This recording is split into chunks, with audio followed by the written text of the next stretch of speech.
اب آخری بات کہ اس غصے کا تعلق لطیفہ روح کے ساتھ ہے.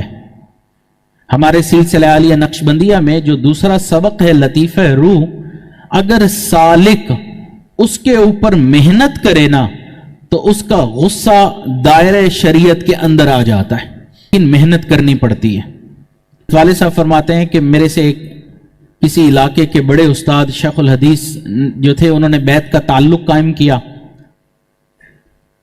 تو ان کو میں نے یہ اسباق کی تلقین کی، لطیفہ قلب کی اور روح کی.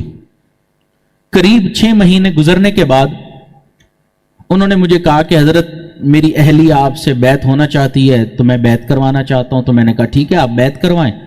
انہوں نے فون کیا اپنی اہلیہ کو اور فون پر میں نے ان کو بیعت کروا لیا.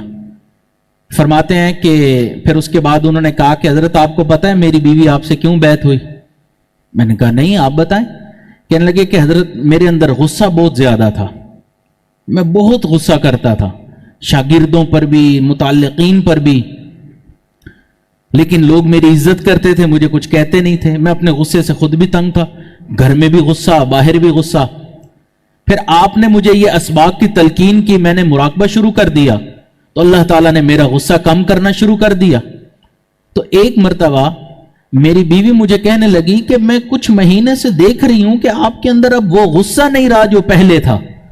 تو میں نے کہا کہ ہاں اس طرح میں حضرت سے بیعت ہوا ہوں، حضرت نے یہ سبق تلقین کیا ہے اور اس کی اثرات ہیں کہ میرے اندر غصہ ختم ہو گیا. تو کہنے لگی اچھا اگر ان کے اس مراقبے سے غصہ کم ہو گیا ہے تو وہ کامل نسبت والے شیخ ہیں جنہوں نے آپ کا غصہ کم کر دیا، میں بھی ان سے بیعت ہونا چاہتی. تو یہ لطیفہ روح کے اوپر مراقبہ اتنا اثر انداز ہوتا ہے، پر اثر ہوتا ہے. تو اس لیے ہمیں چاہیے کہ اپنے غصے کو کنٹرول کریں.